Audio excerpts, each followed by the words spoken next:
Halo, selamat malam untuk teman-teman yang mendengarkan podcast ini di malam hari.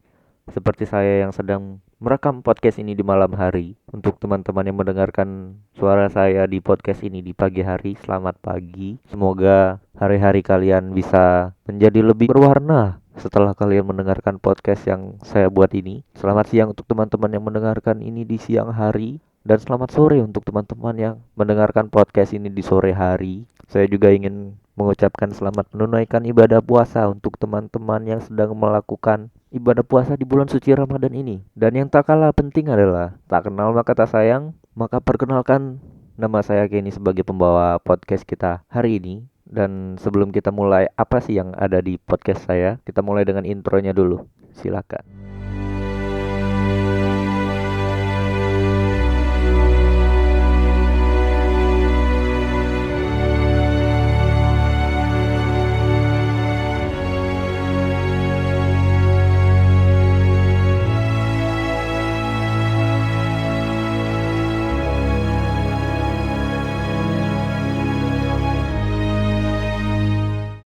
Oke, kembali lagi mendengarkan suara saya di sini. Baik, mungkin teman-teman juga sudah membaca judul podcast saya di episode kali ini. Dan yang tak lain tak bukan adalah saya akan membahas tentang wisata kuliner. Sangat appetizing ya. Baik, jika kalian merasa tidak sanggup untuk mendengarkan podcast ini, ketika nanti saya sudah menyebutkan nama-nama makanan, maka kalian boleh mendengarkan podcast ini setelah jam buka puasa saja. Baik, untuk kali ini wisata kuliner ya. Sebelum kita melangkah lebih jauh mengenai apa sih wisata kuliner itu, sebenarnya paling penting adalah kita mengetahui tentang pariwisata itu sendiri. Dan tentunya kita harus mengerti dulu apa sih pariwisata itu sehingga bisa terjadi yang namanya wisata kuliner. Baik, maka di sini saya akan menjelaskan secara singkat apa itu pariwisata. Itu berasal dari bahasa Sanskerta, yaitu pari dan wisata. Pari memiliki arti yaitu bersama atau berkeliling, sedangkan wisata memiliki arti perjalanan. Jadi secara harafiah bisa diartikan bahwa pariwisata itu adalah kegiatan yang dilakukan berkeliling bersama-sama dalam sebuah perjalanan. Namun menurut sumber yang lain, yaitu menurut Undang-Undang Nomor 10 Tahun 2009, pariwisata adalah berbagai macam atau sebuah kegiatan wisata yang didukung dan dari berbagai fasilitas serta layanan yang disediakan oleh masyarakat, pengusaha, pemerintah, atau pemerintah daerah. Jadi bisa disimpulkan bahwa pariwisata adalah kegiatan yang dilakukan untuk berkeliling di mana seseorang meninggalkan tempat yang biasa dia tinggali ke tempat yang lain dengan tujuan untuk mencari kesenangan atau juga mencari udara-udara segar yang bisa mengusir kejenuhan mereka yang memiliki rutinitas tertentu di daerah, misalnya daerah ibu kota atau daerah padat penduduk, dan memilih untuk meninggalkan tempat tersebut untuk mencari suasana yang baru, untuk menyegarkan kembali pikiran mereka, untuk mengumpulkan kembali energi mereka untuk kembali bekerja. Baik, seperti itu ya. Kira-kira secara singkat arti atau pengertian dari pariwisata yang sudah saya jelaskan secara singkat untuk, dan juga menurut saya itu juga sudah cukup lengkap untuk menggambarkan apa itu pariwisata untuk teman-teman ya. Baik, dari kata wisata kita sudah mengerti apa itu wisata.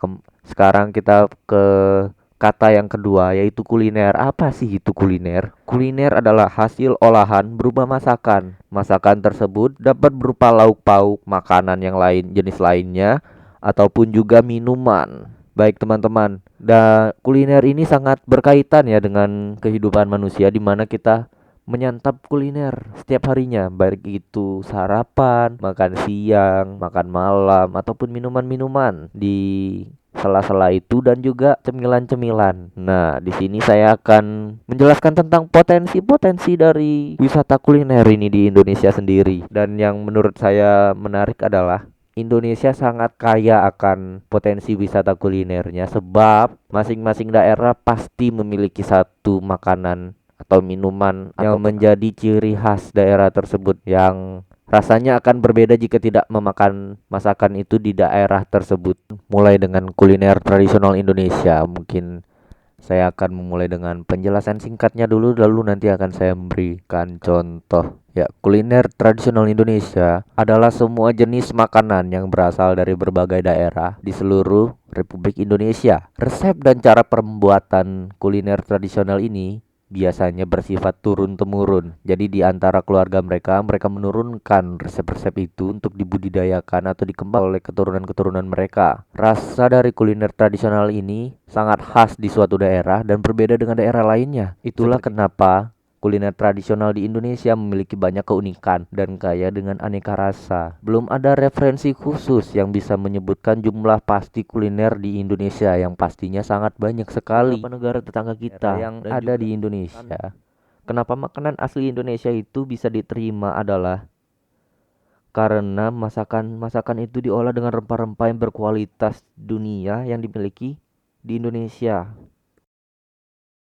Saya rasa juga udah cukup jelas ya untuk pembahasan dari beberapa tradisi-tradisi tersebut. Ya, mungkin sekarang lebih terfokuskan untuk ke kulinernya sendiri ya. Dan pastinya sih kita akan memulai dengan makanan terenak di dunia yang berasal dari Indonesia, yaitu di daerah Sumatera Barat yang tidak lain tidak bukan adalah rendang ya. Rendang adalah masakan daging berbumbu rempah-rempah yang berasal dari Minangkabau. Masakan ini dihasilkan dari proses memasak yang dipanaskan berulang-ulang menggunakan santan sampai kuahnya kering sama sekali. Proses memasaknya juga memakan waktu yang berjam-jam, biasanya sekitar 4 jam, hingga tinggal hanyalah potongan daging itu yang tersisa berwarna hitam pekat dan dedak. Dalam suhu ruangan, rendang dapat bertahan hingga berminggu-minggu. Rendang yang dimasak dengan waktu lebih singkat dan santannya belum mengering disebut generasi muda di Indonesia lebih mengenal kerang kemasan dari negara luar. Dapat dijumpai di rumah makan Padang di seluruh Indonesia ya. Jadi ini sangat bisa diakses sekali untuk teman-teman yang mengusung ini sangat populer di Indonesia dan negara-negara Asia Tenggara seperti Malaysia, Singapura, Brunei, Filipina, dan Thailand. Masakan kalengan atau pempek dari Palembang, upacara adat atau perhelatan istimewa. Meskipun rendang merupakan masakan tradisional Minangkabau, teknik memasak serta pilihan dan penggunaan bumbu rendang berbeda-beda menurut daerah. Oke, kita akan melanjutkan dengan potensi kuliner tradisional di Indonesia. Menduduki peringkat pertama di daftar World's 50 Most Delicious Foods atau 50 hidangan terlezat di dunia versi CNN Internasional. Dan pada 2018, rendang secara resmi ditetapkan sebagai salah satu dari 5 hidangan nasional Indonesia. Temukan di tempat lain. Untuk teman-teman yang mungkin tidak bisa makan sapi atau dilarang oleh agamanya untuk memakan sapi, tenang saja, di sini sangat banyak sekali variasi dari rendang ya. Kita dapat memiliki rendang ayam, rendang bebek, rendang hati. Hal yang ternyata juga dipikirkan beberapa orang baru, rendang ikan tongkol, rendang suwir, rendang kerang, rendang pensi yang berasal dari daerah Maninjau, Kabupaten Agum, yang dibuat dari pensi yaitu kerang air tawar yang berukuran kecil ya. Dan yang terakhir yang sangat unik menurut saya adalah rendang belut yang berasal dari Kabupaten Tanah Datar yang diolah dengan bermacam-macam daun sehingga menghasilkan rasa asam dan pedas yang sangat enak sekali gitu. Ya, untuk rendang yang sudah saya mungkin udah membuat teman-teman lapar ya. Baik, diingatkan kembali untuk teman-teman yang sedang puasa, jika tidak kuat mendengarkan saya mengoceh-ngoceh tentang makanan ini, boleh di pause dulu podcast ini dan didengarkan lagi nanti setelah jam buka puasa ya. Untuk selanjutnya kita akan membahas tentang makanan yang bisa ditemukan di seluruh daerah di Indonesia. Jika kalian tidak bisa menemukan makanan ini, maka kalian berbohong dengan saya. Tidak lain tidak bukan adalah nasi goreng. Nasi goreng adalah sajian nasi yang digoreng dalam sebuah wajan atau sebuah penggorengan yang menghasilkan cita rasa berbeda karena dicampur dengan bumbu-bumbu seperti bawang putih, bawang merah, merica, kecap manis. Selain itu ditambahkan juga bahan-bahan pelengkap lainnya seperti telur, sayur-sayuran, makanan laut atau daging. Makanan tersebut seringkali disantap sendiri atau disertai dengan hidangan lainnya. Ya, bahwa istilah cendol mungkin berasal dari kata jendol yang ditemukan dalam bahasa Sunda, Jawa, dan Indonesia. Hal ini merujuk pada sensasi jendolan yang dirasakan ketika butiran-butiran cendol itu memasuki mulut kita ketika minum es cendol ini sendiri, teman-teman. Beras yang diolah dengan diberikan pewarna hijau dan dicetak melalui saringan khusus sehingga berbentuk seperti buliran-buliran gitu, teman-teman. Pewarna yang digunakan awalnya adalah pewarna alami dari daun pandan, namun saat ini telah menggunakan pewarna makanan buatan. Di Sunda, cendol dibuat dengan cara mengayak kukusan tepung beras yang diwarnai dengan daun suji dengan ayakan sehingga diperoleh bentuk bulat lonjong dan lancip di ujungnya itu, teman-teman. Di Sunda, minum cendol juga disebut secara singkat dengan istilah nyendol. Baik, saya juga akan menjelaskan perbedaan dari es cendol dan es dawet tentunya. Yang perbedaan yang paling mendasar pertama adalah es cendol berasal dari tanah Sunda, yaitu khususnya daerah Bandung. Sedangkan es dawet berasal dari tanah Jawa, yaitu Banjarnegara. Perbedaan lainnya adalah bahan dasar dari es cendol adalah tepung hunkwe. Sedangkan es dawet memiliki beberapa bahan ya yang ditemukan dan berbeda di daerah satu dan daerah lainnya. Seperti es dawet Jepara menggunakan tepung sagu dan dengan es dawet dari daerah-daerah lainnya juga menggunakan tepung yang berbeda dengan tepung yang digunakan di es cendol, yaitu mereka menggunakan tepung beras atau juga beras ketan. Sedangkan yang seperti yang sudah disebutkan sebelumnya juga es cendol itu menggunakan tepung hunkwe. Begitu, teman-teman. Oke, mungkin sampai di sini dulu podcast saya hari ini. Saya sudah menjelaskan tentang apa itu pariwisata, saya sudah memperkenalkan diri saya.